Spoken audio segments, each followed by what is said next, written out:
Hello, my name is Brent Harris, and this is for the Communications Analysis class, Communications 110. I chose to do my topic on school funding. The nonprofit that I chose was the Children's Alliance of Charlotte, North Carolina. A brief history about my nonprofit is prior to 2002, a group of organizations committed to the well-being of children and families in Charlotte and Mecklenburg County began working together on a number of shared issues and concerns. Over the course of a few years, the organizations decided to form a collaborative, and that is now called the Children's Alliance, with the purpose of working on an identified project as well as create a forum for new collaborative opportunities to emerge. The group shares information and resources to make sure every child has access to available resources for school, such as supplies, emergency preparedness, and just overall educational opportunities that may present themselves in the future.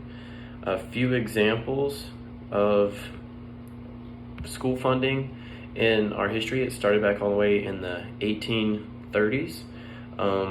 Started with New England pioneer John Ball, opens the first public school for half-blood children of fur trappers who frequent the Fort of Vancouver. Throughout the early 1800s to mid 1800s, people started seeing the need for public schools and how they could help them.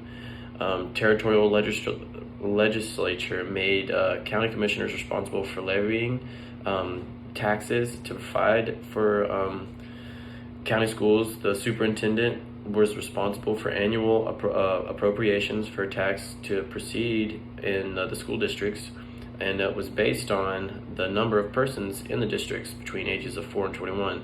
So that was all the way back in 1854. They were really trying to work out public school funding and things of that nature. All the way back into the 1920s, voters approved an annual tax of 2/10 of a cent on all taxable property in the state to support and maintenance for public schools and for public elementary schools. The tax is collected and redistributed on a county bias. The Teachers Association submits the Only Voters pamphlet for the argument of the school funding measures. It includes our schools are facing a great crisis, the teachers' wages. That's been a fight for a very long time, over for the past 100 years, it would seem, with the appropriate funding still being an argument to this day, where they go back and forth between a lot of private schools and public schools. Private schools are mainly funded by locals who send their kids there, so it's a lot of parents that really end up paying the bill for private and charter schools, but they also end up being shut down a lot easier because parents can run out of money, and public schools, even though they are always being mended somehow, they are open more continuously because they're funded by the state and by federal funding as well. A few bits of history of the company again is a lot of the companies that created this collaborative are the Alexander Children's Center, the Mecklenburg County Health Department, the Sheriff's Department, the City of Charlotte Teen Health Connection, Communities in the Schools, the Family Center, the Lee Institute, Thompson Children's Home, Time Out for Youth, United Family Services. A lot of that, just so many of them created this alliance. A few reasons why I personally wanted to do this.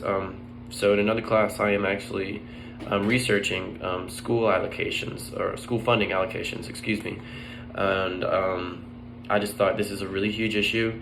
It needs to be mended, I guess, a little bit more, especially since a lot of the funding comes from past students and that affects future students, and I feel like that's not a fair shake.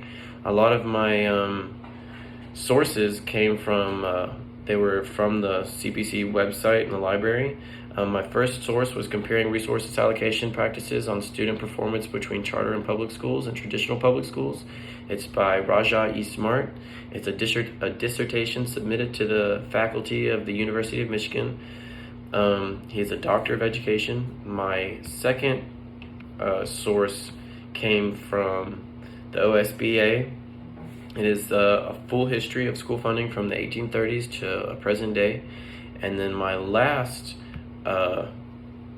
source was The Democracy of Education, Learning from a Quiet Revolution, a book review of the aftermath of education wars, how smart schools upend the business of reform. It's by William C. Gilbert, and he is from Appalachian State University.